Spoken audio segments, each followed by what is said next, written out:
Hello everyone! Good afternoon! We are here once again sa ating Usap Tayo, Vocation Matters. Every Sunday for this whole month of November, since this month is Vocation Month. So, ito inalaan namin para pag-usapan po natin ang bukasyon, kung ano ang bukasyon, ang experience. Ang aking partner, si Sister Annie, ay wala pa dahil meron siyang pinuntahan. So, for the meantime, by the way, I introduce myself now once again. I am Sister Venus Marie Pegar from the Congregation of the Sisters of St. Francis Xavier. At ang aking pong partner ay si Sister Annie, partner sa programang ito, sa live streaming na ito, and sa Usap Tayo, Vocation Matters. Si Sister Annie ay she belongs to the Congregation of the Religious Sisters, Franciscan Sisters of Saint Anthony. So ngayon ay since mag-isa lang ako, we are so blessed dahil meron po tayong makakasama, no? Lalo na magbigay inspirasyon sa mga youth, sa mga kabataan na nandito ngayon, no, nanonood sa ating live streaming. But before that pala, no, good afternoon sa lahat. Isang mapagpalang at maaraw na hapon sa ating lahat. So ngayon ay I think nag-promise po kami ni Sister Annie. Wow, mayroon na tayong viewers. Sino ito? Mayroon tayong mga viewers na ngayon. So, salamat sa pagpanood sa live streaming na to. And I am so privileged and so blessed dahil di ba nabanggit namin sa mga past naming mga live streamings about the life of the sister, ano bang experience namin, ang individual experience namin, na naway na maging inspiration ito sa mga kabataan na gustong magmadre, nakaramdam ng pagtawag ng Diyos, ngunit hindi nila alam kung paano. So, kami po, or ako, as a vocation directress of our congregation, the Sisters of St. Francis Xavier, so we are very ready to accept or to journey with you, lalo na sa mga kabataan na nandito ngayon. At so ngayon ay meron tayong actual talaga na mga ladies na brave enough na nag-say yes to enter the convent. And now sila ay, yung isa ay aspirant, and yung isa ay magno-novice. Oo, postulant. So, nandiyan na. Oo, Sister Annie, andito na po si yung postulant. No, so incoming novice. So I will welcome ang aming aspirant sa Sisters of St. Francis Xavier, si Joy. Hello, at saka si Lady, ang postulant ng congregation nila, Sister Annie. So, kumusta mga ladies? Hindi na mga ladies, future sisters. Yan. So, kumusta naman kayong dalawa? Okay lang, sister. Okay na. Masaya. Oo, mag-greet kayo sa mga viewers natin. Magandang hapon po sa lahat ng mga nanonood. Naway hanggang matapos ang video na ito ay nandito pa rin po kayo at nanonood. At maraming salamat po sa inyong oras. At hopefully na sa mga single dyan, kung gusto pong may desire na maging madre, so ma-inspire po sana po kayo sa amin at sa lalong-lalo na po sa Diyos na siyang tumatawag sa atin sa paglilingkod. Yan. So ngayon si Joy naman ang mag-greet. Introduce muna yourself. Ay, bago po ang lahat, ako po pala si Lady Aimee Tupayan. I am from Zamboanga City. Hello po sa mga taga Zamboanga na nanonood. Nandito na po ako. Artist. Artista na daw po ako. Para si Kuya Will, no? Ayan si Joy. Hello everyone. Good afternoon po sa lahat. Ako po si Rolling Joy Rivera from Negros Occidental. So, aspirant siya ng St. Francis Xavier po. at si Ako Lady naman po naman. ay Ay, sorry. kasalukuyang postulant po ng Religious Franciscan Sisters of St. Anthony. Wow, talagang mga brave. So, naging ahead lang si Lady ng mga how many years din, no? So, si Joy naman is bago lang pumasok. Or sila ay, yun, they are brave enough to say yes. Amen. So, yan. Di ba lalo silang gumaganda sa kanilang aura na... At lalong tumataba sa pagmamahal ng ating Panginoon. Wow! Yun, wala pa silang belo. So, naalala nyo po noon na nabanggit namin yung mga stages of formation. So, yung aspirancy, postulancy, and then novitiate, juniorate, and perpetual, no? Perpetual profession. So, yan sila ay nasa initial stages ng formation. So, pagiging aspirant at ang pagiging postulant. So, yan sila ay, kanina pa sila nagkwentuhan. Kaya sabi ko, mamaya i-live nyo na yung kwentuhan niyo. Ayan. O, kayong dalawa. Paano nga ba? Mag-usap kayo. Paano nga ba? Nung pumasok ako, naalala ko, anong year yun, no? Pumasok ikaw. Okay po, ako po, muli si Lady Amy, isang postulant po ng Religious Franciscan Sisters of St. Anthony. Bale po, pumasok po ako at the age of 16 in this congregation po. And after 3 years po, I decided to go out po muna at mag-aral.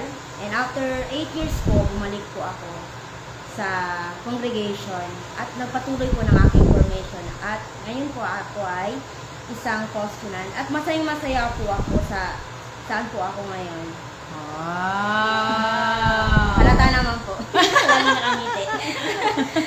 Ayan. How about si Joy? Yes, ako po si Joy. Ang aspirant po ng St. Francis Xavier. So, nandito po ako para malaman kung ano talaga yung life sa pagiging madre. Ilang months ka na, Joy?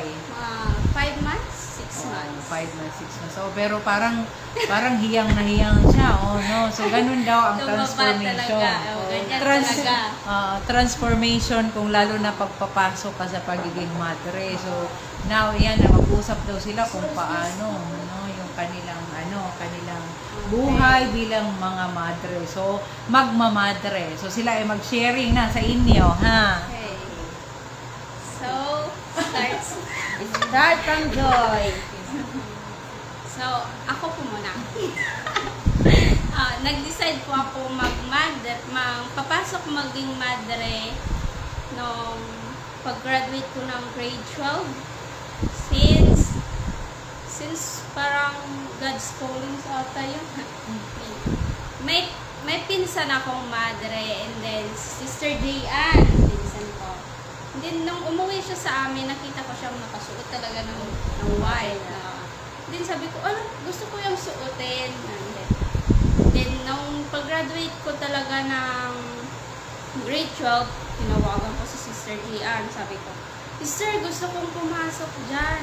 Tapos sabi niya, sige. Tapos pumunta ako dito sa Manila. Ako lang talaga mag-isa. Tapos bago pa ako nang pumasok dito, ang dami kong hiningi kay Lord na sana, kung para talaga sa akin, sana ibigay niya. Ang dami kong hiniling na, Lord, kung gusto mo talagang maging madre ako, bigyan mo ako ng kahit anong sign. And then one time, di ba, yung TikTok? Hindi, nag-scroll ako sa TikTok ko. Lahat talaga ng lumalabas sa newsfeed ko, puro talaga video ng madre.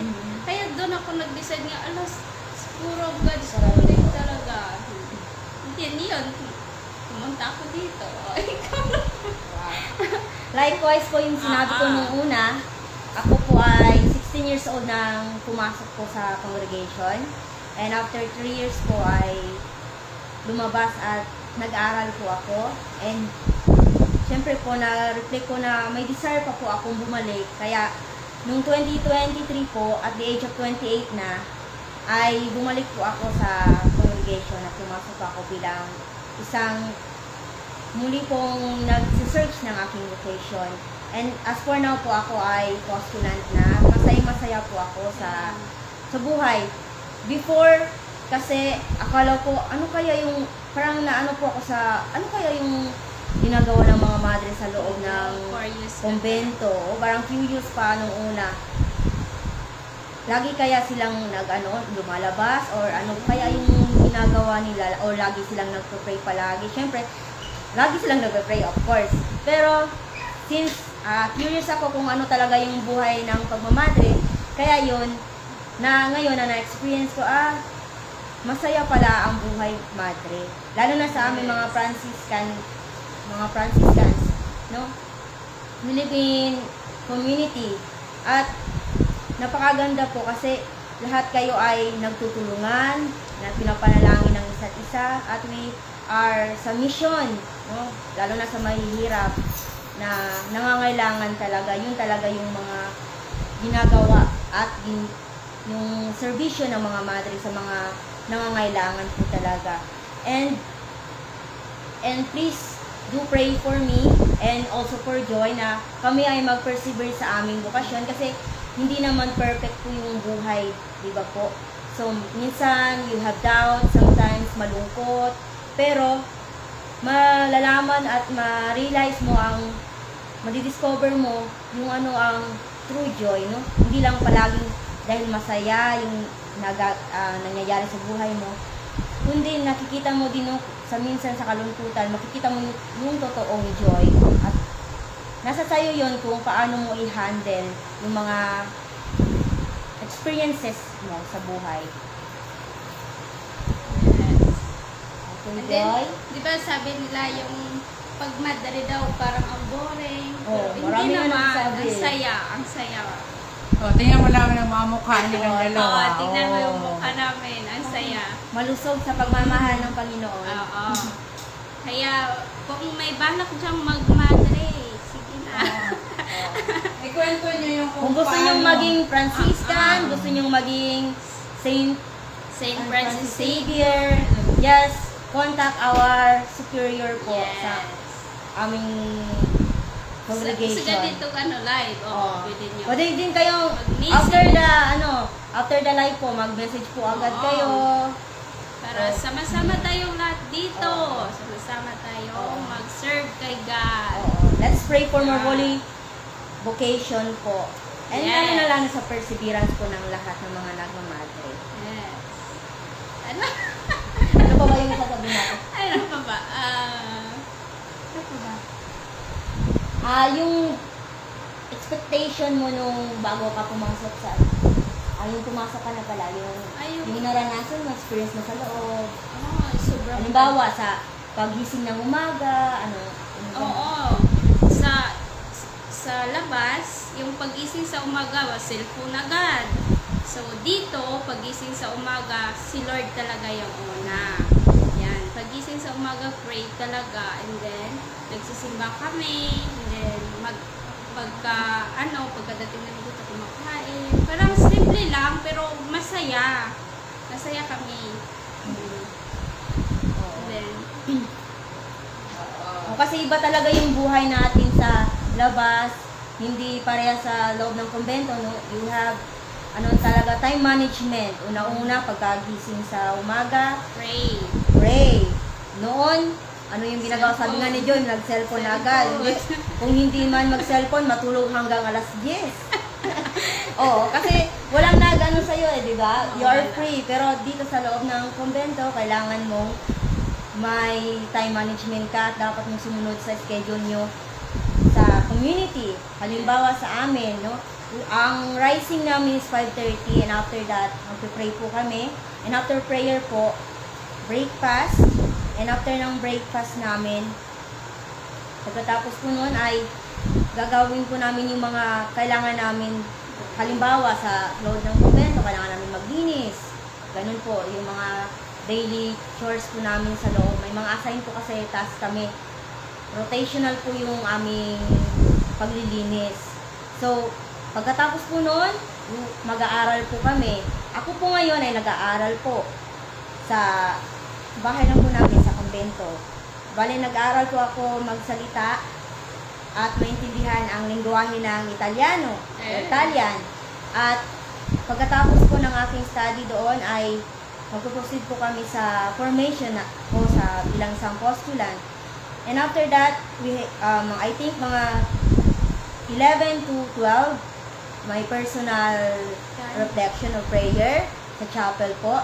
And then after that, prayer 12, pagkatapos ng midday prayer, nagla-lunch po kami together with the community.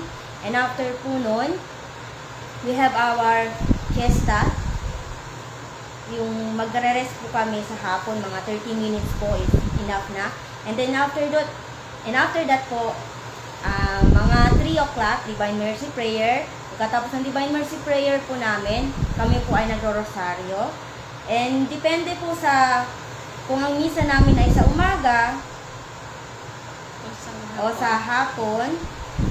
Sa hapon minsan, after the rosary, mag-prepare na kami sa aming sarili para pumunta sa mass. Kung sa umaga naman po ay, kung sa umaga yung misa, nag-gardening kami after the Holy Rosary. Depende po sa maglinis kami sa labas ng aming bakuran, ganun po. And then after that, at 6, mag-pray po kami ng aming evening prayer together with the community. Pagkatapos po nun ay magdi-dinner po. And after the dinner, at 9 to 9:30 po ay kami ay nag-pray ng night prayer. And pagkatapos ng night prayer po ay sleep time na po namin ay at 10 o'clock in the evening. Yun po yung... And every Thursday po may adoration po kami. Yes, kami din. Dapat po meron tayong tayong sa adoration. Blessed Sacrament. Mahalaga po yun. Sa amin din. How about sa inyo?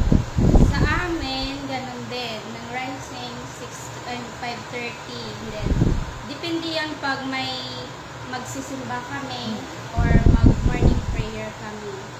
And then, pagkatapos ng morning prayer, magbibigay ako ng gamot sa mga lola. And then, pagkatapos nun, kakain kami ng breakfast kasama sila sister. And then, may klase kasi ako. Si sister yung teacher ko. Si Sister Venus. And then, 9 yung klase ko hanggang 10:30. And then, pagkatapos ng 10:30, pupunta ako sa lola, tutulong ako magpakain. And then, 11, ng midday prayer namin to 2:30. And then, 12:30. Then, 12:30, kakain kami ng lunch. And then, mag-rest muna, ilang minutes. And then, pagka 1:30, practice ko ng music. So, nag-practice ako Sample. And then, pagkatapos, pag-3 na, nag-rosary kami kasama yung mga lola. And then, 3:30, kakain yung mga lola. And then, 4, may gardening kami. And then, 5:30, may evening prayer kami. And then, rosary. Night prayer. And then, yung night prayer namin Recreation is 8 p.m. Then, rest na. Good night. Tapos, natulog na kami. Ganun lang, balik-balik. Yeah. Pero maganda, di ba? Masaya. Masaya. Parang wala kang problema. Meron naman. Meron naman, pero may solusyon. Lahat na. I-greet natin yung ating mga viewers. Si Sister Yadana Sue. Hi, sister. Hello She's po. watching now in Fairview. She's now in Fairview. Wow. And si Hello po sa Cheryl. inyo. Hello po, Cheryl. From Beroya Compound. Dati marami hello pang nagla-like. Hello po sa inyong lahat. Thank you, paki-share. Share na lang po. At kung may kakilala po kayong gusto mag-madre, just contact us. Kung gusto nyo maging Franciscan or Saint Francis Xavier, just contact our superior po. Ay, sana meron kang poster. O meron kang... Ayan, Sa susunod na live. Kagaya. Nakikita nyo ba? I think baliktad, no? Baliktad. Baliktad. Sa ila. Wala siyang mirror. Walang mirror, no? How about this? Baliktad din. Ayan, baliktad din. Ayan, baliktad din.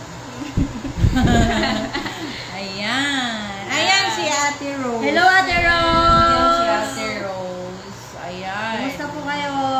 Ate, see you bukas. See you po See you bukas.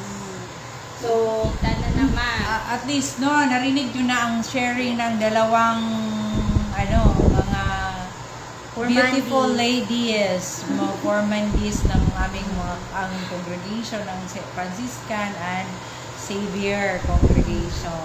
Mga pinagpala sa kusina. Pinapala sa kusina. Kasi magaling magluto yung namin superior formator ko at teacher ko pa din. Si Sister Annie.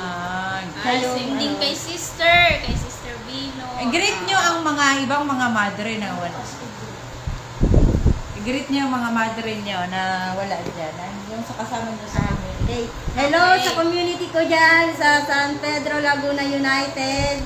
Sister Meridan, si Sister Joanna, Sister Annie, at saka yung pamangkin ni Sister, si Aiza. Hello! Hello. Sana nanonood kayo. And then, kung paano kayo pumasok, sino ang naging contact. Nakwento ko na yung sa akin, yan sa'yo. Yung sa akin naman, yun nga, yung bago ako mag-graduate sa high school, yung ko naman po, nakakita kasi ako ng madre doon sa school namin sa labas. Sabi ko, parang ako ba? Na-inspire ako. Sabi ko, napaka-holy naman ng madre na ito. Pero hindi po sa congregation nila ako pumasok, kundi sa Franciscan. Kasi may kapitbahay po kami nagmadre po dito sa Franciscan doon po sa amin. And then, nakita siya ng mama ko sa daan at sabi niya, Sister, gusto mong madre ng anak ko. Kaya yun, kinontak ako ni Sister at kinausap ako tinanong niya ako, gusto mo magmadre? Sabi ko, opo, masaya nga ako noon eh. Tapos tinanong din ako ng kung sure na ba talaga, na gusto ko talagang magmadre. At yun, pumasok talaga ako, ang saya-saya ko. Nung pumasok ako, hanggang sa yung ikalawang balik ko, kasi nga sabi ko po kanina ay after ng 3 years ko sa kumbento, sa community namin, ay lumabas muna ako at nagpatuloy sa aking pag-aaral. Hanggang nung natapos ang yung aking pag-aaral, 2023, bumalik po ako. And ako na po talaga yung nag-decide po na gusto kong bumalik sa kumbento.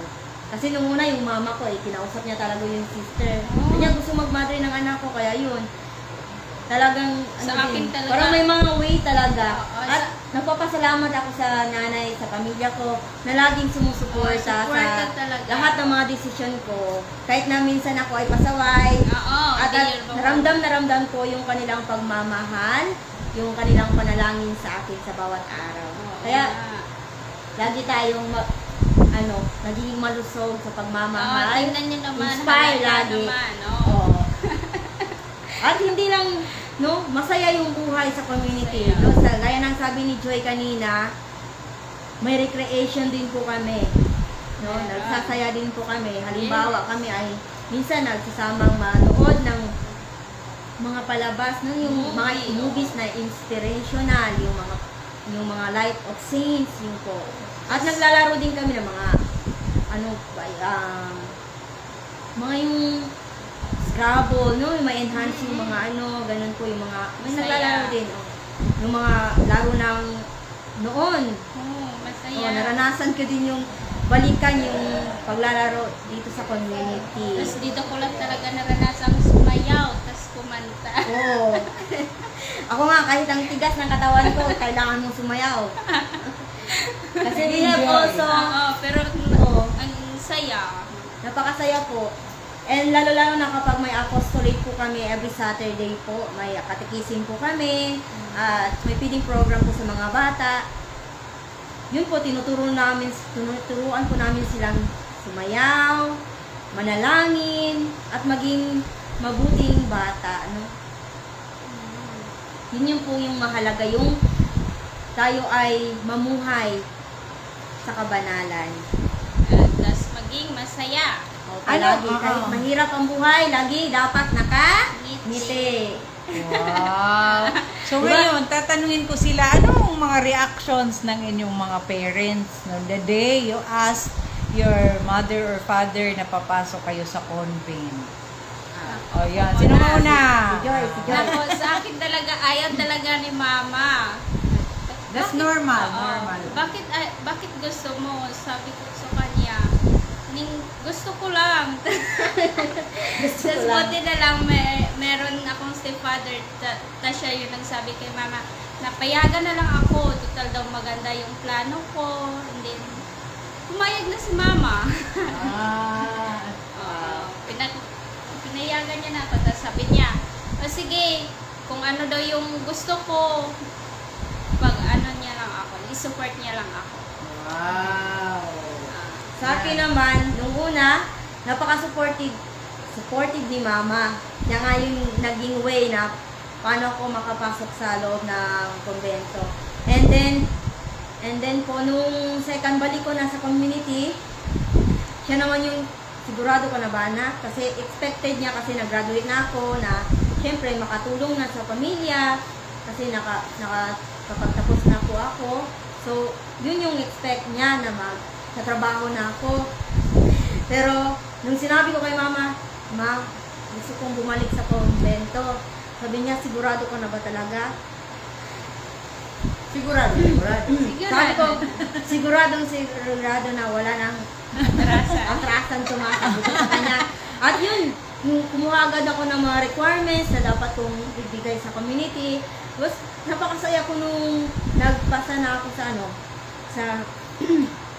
sa mga kinakailangan kong ipasa sa community para bumalik na ako sa community. And I'm so blessed and thankful sa community, sa congregation, because in-accept nila ako muli sa kanilang congregation. Ang pagbabalik, sabi nga nila. Magbabalik. Oo, so iba't iba silang kwento, no? Very inspiring, no? Habang tayo ay nakikinig sa kanilang dalawa.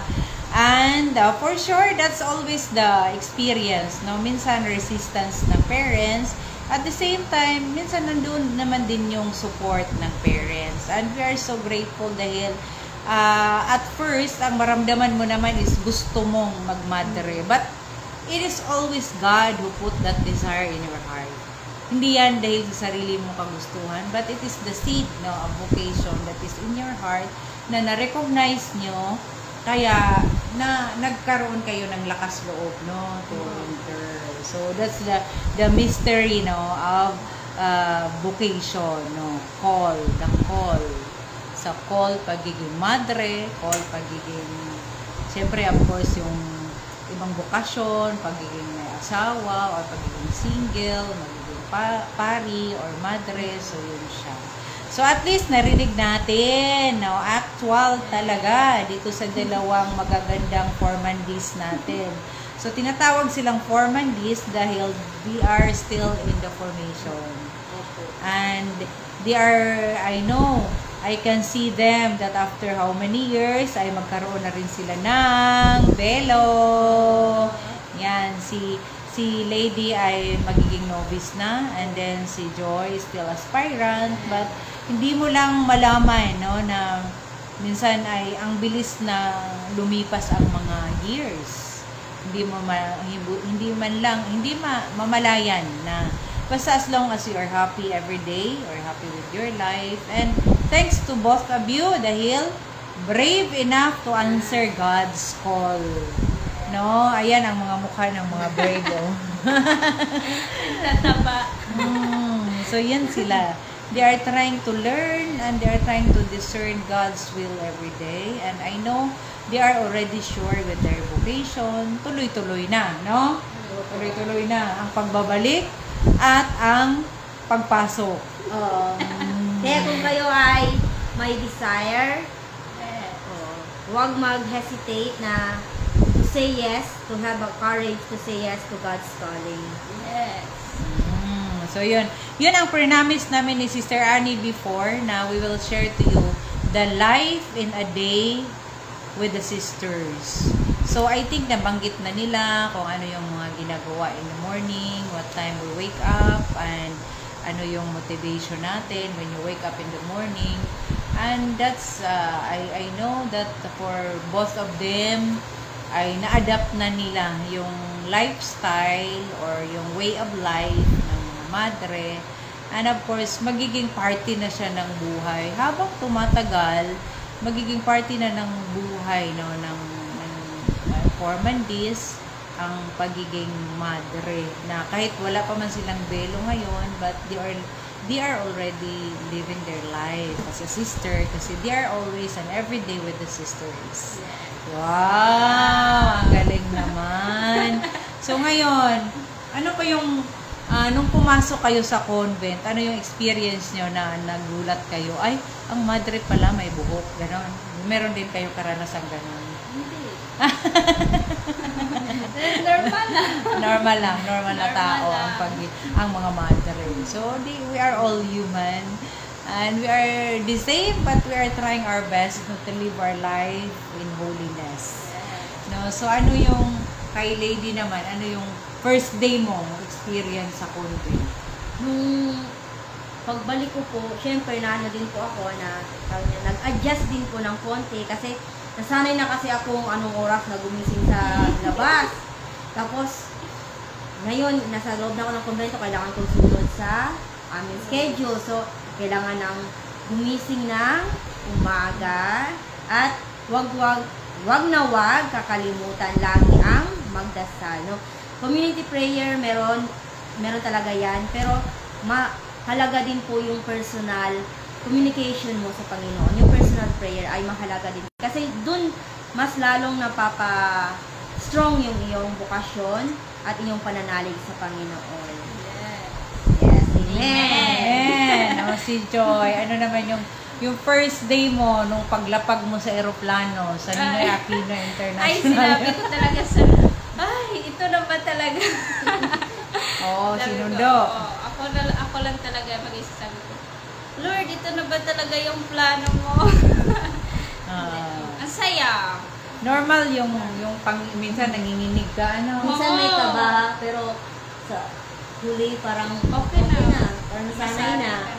Pagpasok mo sa room mo, ay, ito na ba talaga? Ayun yung tanong, no? Tapos sabi mo, ay, tama ba to? Magmamadali na ba? That is normal, no? The first day of entering the convent, kasi parang nangangapa pa kayo kung ano yung mga schedules. And every day naman, God will always guide us. God will guide both of you para at least man lang maranasan nyo rin kung ano yung joy, kung ano yung happiness na pinangako ng Diyos para sa mga sumusunod sa Kanya at nagsiserve sa Kanya. Wow! Ang ganda ng usapan nilang dalawa, no? Parang kami ni Sister Annie, mag-exit na kami nito. No, Sister Annie, ito na atang dalawa ang mag-uusap. Parang kami na yung magmamana na.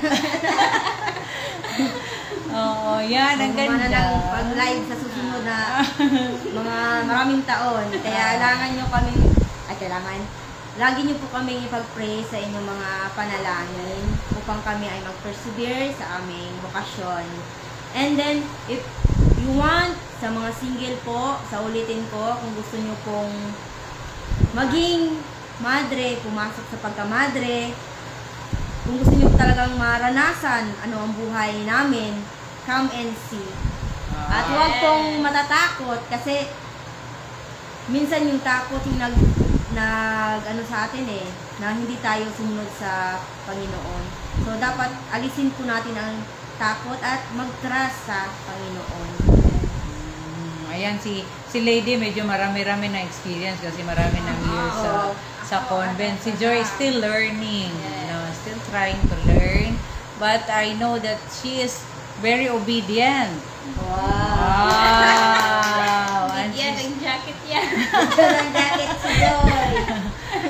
And now, she has also, siyempre minsan binibiro ko siya, kasi once you enter the convent, siyempre limit na yung pagsi-cellphone, no? Limit na yung cellphone. So, si Joy, sinurrender niya yung cellphone niya.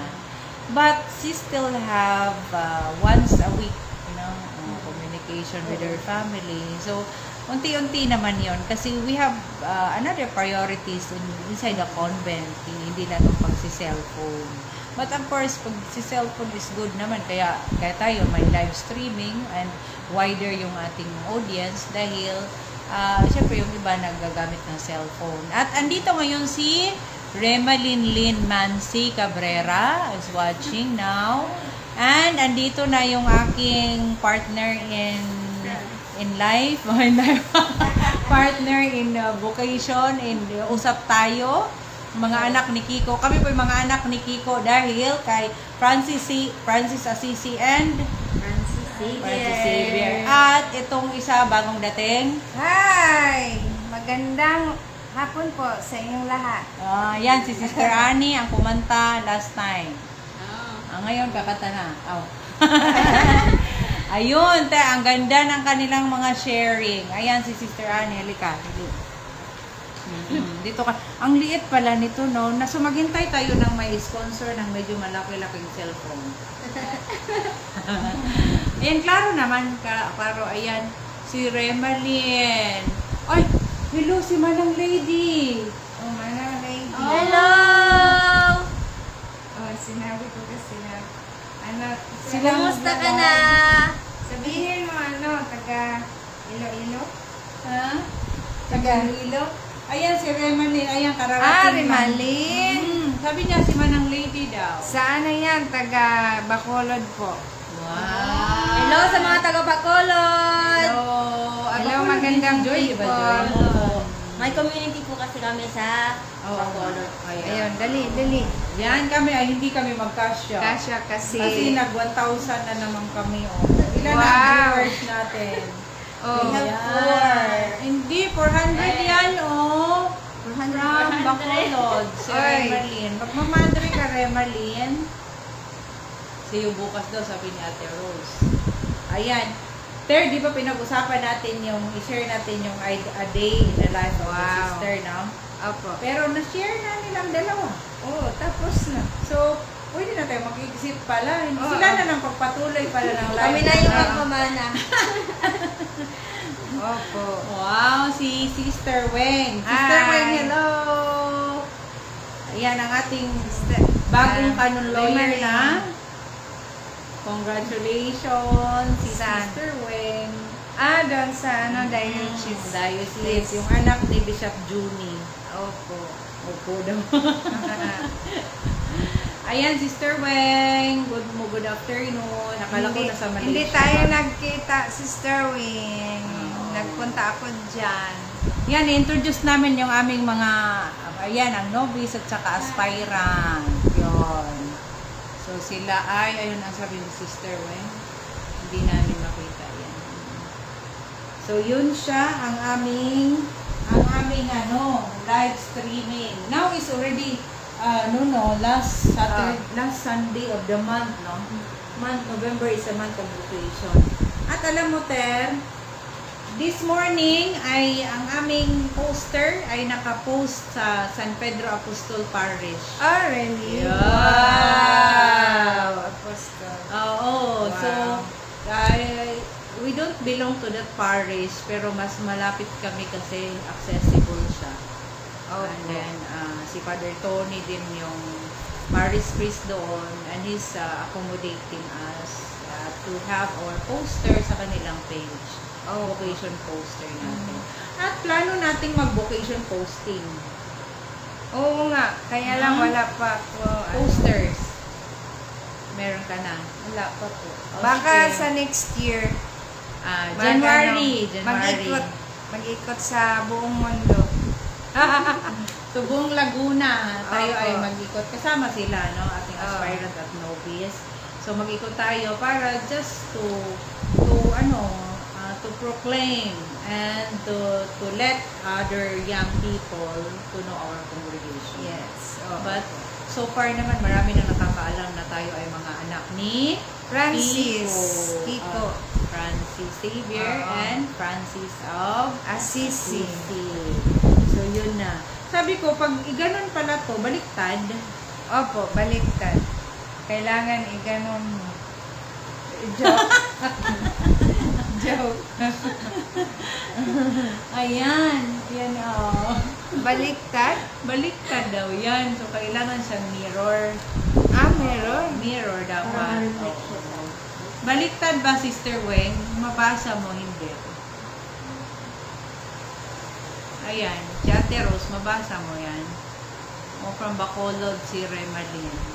So, yun. Pero anyway, we will be bringing our posters to different parishes, especially sa mga parishes dito sa Diocese of Laguna. San Pablo.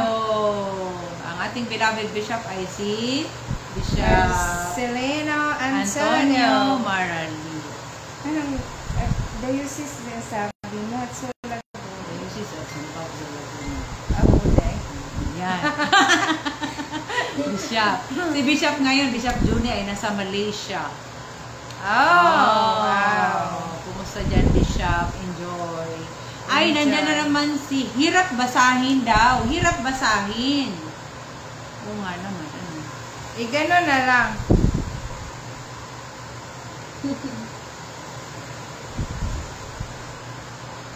Hirap Basahin. Sabi ni Sister Wei. Paano yun? Ayan na lang. So, maybe later, pabaliktad na lang yung poster. Ituwan mo. Ano? Ako magtuwan. Ha? Ay, mirror? Ako. Okay. Paano? Okay. Ayun. Ay, hindi. Okay. Yan. Yan. Okay? Apo. Kita? Hala. Kita? Kita. Nabasa na. Nabasa na siguro ni Sister Wen. Ayan, okay na. Ayan, baliktad na tayo. Yay! Yes. Next time, Thank you, Sister Darlene. dalhin mo yung ano mo. Thank you. Thank you. Oo nga, pabaliktad. Kami ay... Pabaliktad kasi. Ayan, nabaliktad na, Ter. Oo. Binaliktad na kanina. Kung- Okay na daw. kung Ay, salamat, ayaw- Sister Wen. Sister Wing, kung ayaw nito mabaliktad, kami na lang ang baliktad, magtuwan. Okay na daw, sabi niya. There I is love joy and contagious joy of being a sister. Madon. Kaya yon, ngayon ay ilang episode na tayo? Tatlong na daw siya. Ay, naku, tawang-tawa si Sister Weng. So ngayon, pang ilang episode na ba to? Mga to. Ay, salamat sa ating aspirant Oo, questionant thank kasi you sila sa yung inyo. pumahalili habang tayo ay naglalakad siya. Opo. Hindi ako naglakwat Naglakwat siya. siya. Nag-ano ako. Merong, Visit. meron siyang dinalaw. Oo. Wow. Ang galing. So ngayon, pwede na pala tayo magpahinga ng konti. Oh. Natulog na? Oh. Kasi nandyan na yung Joke. dalawa. Ano, no? So yun siya. Ay, ito ay pangatlong live na natin, no? Opo. So- At saka last na ito, di ba? Last na ba? Opo. Sa November 13 na ta ngayon. Oo nga eh. So, So, November kailangan- is vocation month. Pero pag, halimbawa, gusto pa nila magsabi sila, sister, Oo. patuloy kayo kung may time. Di, Oh, okay yes. lang naman, no? Opo. Bakit hindi? Bakit hindi? Para sa mga kabataan Vocation. at bokasyon. So, before we will end, kasi mukhang medyo malapit na, we will have a prayer na lang din, Oo, no? opo. Prayer For all the for vocations. vocation. So, hali ang dalawang. Dali kayo. Okay, so, before we will end this live streaming, we ask you also to pray with us as we will be praying for this prayer for vocations. In the name of the Father, and of the Son, and of the Holy Spirit. Amen. O Virgin Mary, to you we commend our young people, in particular the youth, called to follow your Son more closely. You know the difficulties, the struggles, the obstacles they must face. Assist them to utter their yes to the divine call, as you did at the invitation of the angel. Steer the heart of those young people who would follow your Son Jesus but who cannot overcome doubts and fears, and who in the end follow other voices and other paths which leads nowhere. Draw them to your hearts so that they can understand with you the beauty and the joy that awaits them when the Omnipotent calls them into His intimacy, to make them witness of His love and make them able to inspire the church with their consecration. Protect these who are already consecrated. Let them repeat with you the yes of a joyful and irrevocable gift of self. Amen. In the name of the Father, the Son, and the Holy Spirit. Amen. Maraming salamat po sa mga nanood, and parting words from Sister Annie. Thank you so much for everything, your patience, At your love for this vocation Usap tayo. live streaming. Usap tayo, vocation Mothers! Bye-bye! Bye-bye!